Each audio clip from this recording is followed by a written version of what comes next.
firman Tuhan, mari kita satu dan doa. Bapa di dalam sorga, hari ini kami kembali datang kepadamu. Kami mau mempersiapkan diri kami untuk mendengarkan firman Tuhan. Kiranya Tuhan Kau memberkati waktu perenungan firman ini. Di dalam nama Yesus kami berdoa, haleluya, amin. Shalom, salam damai sejahtera bagi kita semua. Puji nama Tuhan, kita bersyukur hari ini kita masih diberikan waktu untuk merenungkan firman Tuhan. Saya mengajak kita membaca dari 1 Samuel pasal 18 ayat 1 sampai ayat ke-9.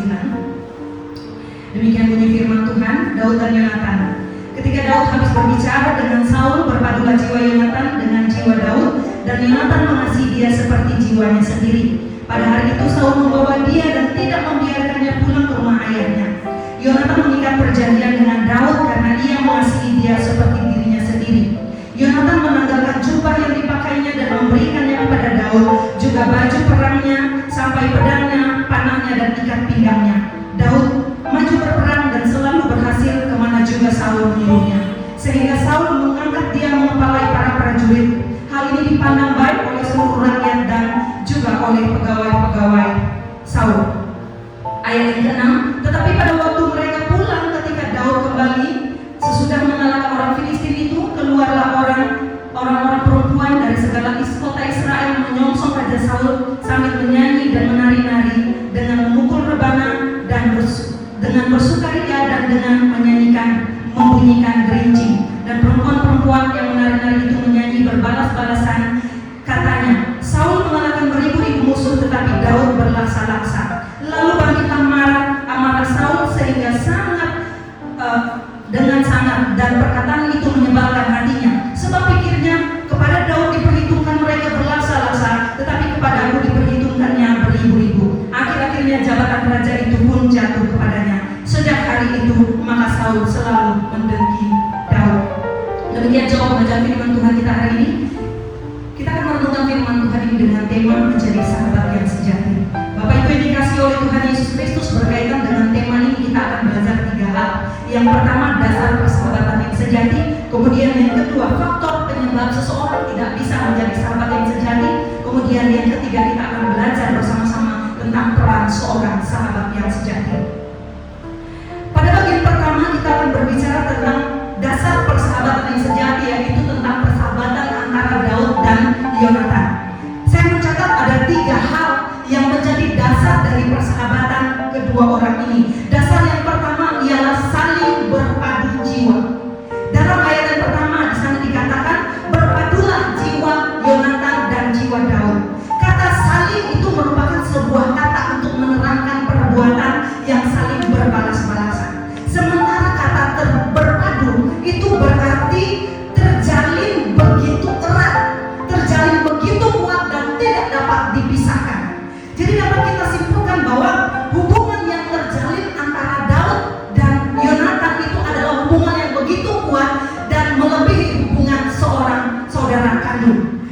Dalam Amsal 17 ayat 17 dikatakan seorang sahabat menaruh kasih setiap waktu dan menjadi seorang saudara dalam kesukaran. Inilah dasar pertama, dasar persahabatan antara Daud dan Yonatan, yaitu mereka saling berpadu jiwa. Artinya ada timbal balik. Bukan hanya Yonatan yang mau menjadikan Daud sahabatnya, tetapi Daud juga mau menjadikan Yonatan sebagai sahabatnya. Mereka sama-sama mau untuk menjalin, untuk membangun hubungan persahabatan itu. Itulah dasar pertama. Yang kedua, memiliki dasar kasih. Hubungan persahabatan antara Daud dan Yonatan itu didasari dengan kasih. Dalam ayat pertama sampai dengan ayat yang ketiga dijelaskan bahwa Yonatan mengasihi Daud. Bahkan dia mengasihi Daud sama seperti dia mengasihi dirinya sendiri. Dan kasih Yonatan terhadap Daud itu dibuktikan melalui tindakannya. Dengan cara dia mengikat perjanjian dengan Daud, dengan cara dia memberikan barang-barang berharganya kepada Daud.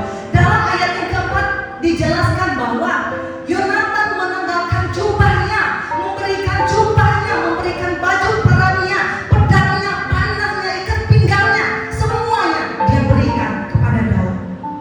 Perlu kita ketahui bahwa jubah, baju perang, pedang dan lain sebagainya itu merupakan lambang kehormatan, lambang kedudukan atau lambang kebesaran seorang putra raja.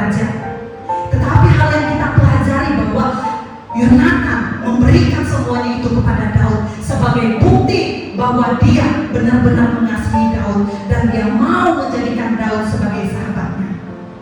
Demikian juga Daud, dia menerima pemberian Yonatan dengan suka hati, dengan sukacita sebagai respon bahwa dia juga mau menerima Yonatan menjadi sahabatnya. Inilah dasar yang kedua dari persahabatan mereka, yaitu sebuah hubungan persahabatan yang didasari dengan kasih. Dasar yang ketiga, tidak memandang status sosial. Kita tahu bahwa Yonatan ini putra raja. Dia punya kedudukan yang bagus, dia punya harta yang berlimpah. Sementara siapa Daud? Daud hanya seorang gembala domba. Dia lahir di tengah-tengah keluarga yang tidak mampu. Dia hanya masyarakat biasa. Tetapi Yonatan tidak pandang itu semua. Demikian juga Daud. Daud tidak pandang hartanya Yonatan, kedudukan Yonatan, tetapi mereka menjadikan kasih itu sebagai dasar dari hubungan persahabatan mereka. Tidak pandang status sosial. Kemudian bagian yang kedua, Bapak Ibu Saudara, dari bagian pertama ini kita belajar bersama-sama bahwa ketika kita mau menjalin persahabatan dengan seseorang, maka kita belajar untuk membangun persahabatan itu dari kedua belah pihak, sama-sama mau untuk membangun persahabatan itu, kemudian mendasari segala sesuatu persahabatan itu dengan kasih dan tidak memandang status sosial. Bagian yang kedua, kita melihat faktor penyebab seseorang tidak bisa menjadi sahabat yang sejati, atau sebaliknya, faktor yang membuat seseorang tidak mau bersahabat dengan kita. Kita melihat, kita bisa baca mulai dari ayat 6 sampai ayat ke-9. Di sana kita bisa menyimpulkan bahwa kita tidak bisa menjadi sahabat bagi orang lain, atau sebaliknya orang tidak mau bersahabat dengan kita. Masalahnya itu bukan pada orang lain, tetapi ada pada diri kita sendiri. Mengapa orang tidak mau bersahabat dengan kita? Atau mengapa kita tidak bisa bersahabat dengan orang lain? Masalahnya itu ada pada diri kita sendiri. Dalam bagian ini kita lihat, yang pertama penyebabnya adalah, yang pertama adalah amarah, yang kedua dengki, yang ketiga iri hati, yang keempat kebencian, yang kelima pikiran jahat dan perbuatan yang jahat. Dan semuanya ini ada pada diri Saul. Ada pada diri Saul. Kesalahan yang paling nampak adalah iri hatinya Saul terhadap keberhasilannya Daud. Iri hati yang dia biarkan terus berkembang dalam dirinya, lalu kemudian iri hati itu berubah menjadi kebencian. Yang tadinya Saul suka kepada Daud, karena iri hati berubah menjadi tidak suka. Yang tadinya dia tertarik kepada Daud, karena iri hati berubah menjadi kebencian. Maka semua masalah itu ada pada diri Saul itu sendiri.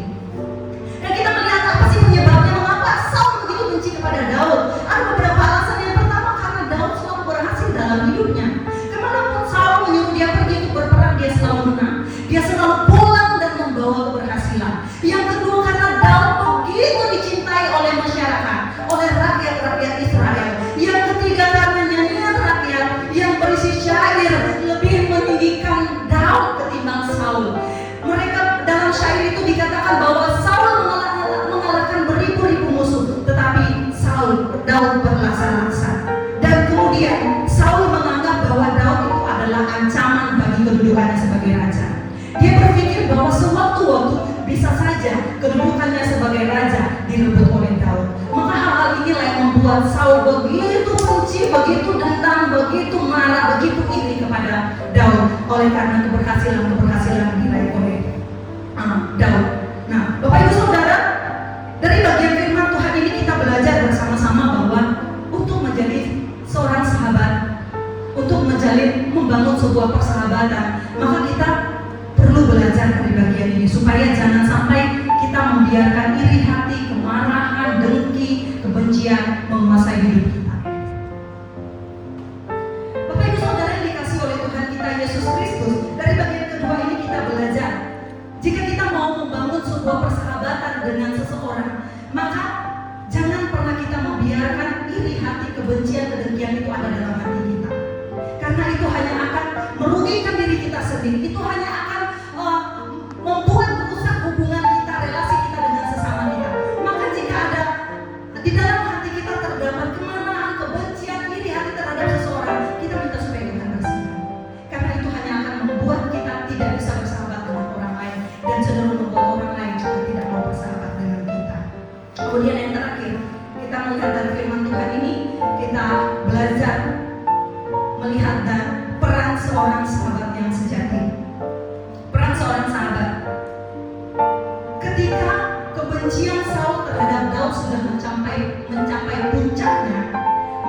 kebencian itu berubah menjadi perbuatan yang jahat. Saul berusaha untuk membunuh Daud. Dia mau menyingkirkan Daud, dia mau menghilangkan Daud dari hidupnya dengan cara merencanakan pembunuhan. Tapi dalam bagian ini kita melihat peran Yonatan sebagai sahabatnya Daud. Dia menunjukkan perannya sebagai seorang sahabat yang sejati. Apa yang dia lakukan? Yang pertama, dia berusaha untuk melindungi Daud. Kita dapat membaca dalam pasal 19 ayat yang kedua. Ketika Saul mau membunuh Daud, maka disitulah Yonatan melakukan tugasnya, melakukan perannya sebagai seorang sahabat. Dia berusaha untuk melindungi Daud supaya Daud tidak dibunuh oleh Saul. Kemudian yang kedua, dia berusaha untuk membantu Daud menyelesaikan masalah yang saat itu dihadapi oleh Daud. Kita bisa baca dalam pasal 19 ayat yang ketiga. Dia berusaha membantu Daud bagaimana caranya agar permusuhan antara Daud dan Saul itu bisa dapat terselesaikan. Yang ketiga, menjaga nama baik sahabatnya. Inilah salah satu peran penting seorang sahabat, yaitu dia harus mampu menjaga nama baik sahabatnya di depan orang lain. Dan inilah yang dilakukan oleh Yonatan. Dia menjaga nama baik di depan ayahnya Saul. Kita bisa baca pasal 19 ayat 4 dan ayat kelima. Dan peran seorang sahabat sejati yang terakhir adalah membuat keadaan kembali menjadi baik. Inilah yang dilakukan oleh Yonatan ketika keadaan yang sangat buruk, keadaan yang sangat berbahaya yang dialami oleh Daud. Di sana Yonatan hadir, dia menolong, dia membantu menyelesaikan masalah, dan dia membuat keadaan yang tadinya sangat buruk berubah kembali menjadi baik. Saul yang tadinya begitu benci kepada Daud, yang tadi hatinya begitu panas oleh karena kebencian, sekarang berubah kembali menjadi baik, sehingga Saul bisa kembali menerima Daud untuk bekerja bersama-sama dengan dia. Maka dari bagian firman Tuhan ini, Bapak Ibu Saudara yang dikasihi oleh Tuhan, mari kita belajar bersama-sama. Jika kita mau hidup bersahabat dengan orang-orang di sekitar kita, dan kita mau orang-orang lain juga mau bersahabat dengan kita, mari kita belajar untuk hidup seperti melakukan seperti apa yang dilakukan oleh Yonatan, dan kita hindari hal-hal seperti yang ada di dalam dirinya Saul, iri hati, kebencian, kemarahan kita jauhkan dari diri kita. Tetapi kita belajar untuk hidup saling mengasihi, untuk tidak menyimpan iri hati, kebencian itu dalam diri kita, dan belajar untuk menjadi sahabat yang tidak hanya hadir ketika keadaan sedang baik, tetapi juga hadir dalam keadaan yang tidak baik. Kiranya bagian firman Tuhan ini menjadi berkat bagi kita semua. Aplikasinya, mari kita menjadi sahabat yang sejati yang baik, dan mari kita hidup bersahabat dengan semua orang. Tuhan Yesus memberkati. Mari kita berdoa. Terima kasih, kami bersyukur pada Tuhan untuk hari ini. Kami belajar dari firman Tuhan yang mengingatkan kami untuk kami bisa hidup bersahabat dengan orang-orang di sekitar kami, dengan menanggalkan segala pikiran-pikiran yang jahat, tidak menyimpan kebencian, dendam, iri hati, dan lain sebagainya. Kami lepaskan, tapi kami mau hidup, kami mau bersahabat dengan orang-orang di sekitar kami, menjadikan kasih sebagai dasar dari persahabatan itu. Tuhan, kiranya bagian firman Tuhan ini menjadi berkat bagi kita, bagi kami semua. Kiranya Roh Kudus Tuhan menolong kami untuk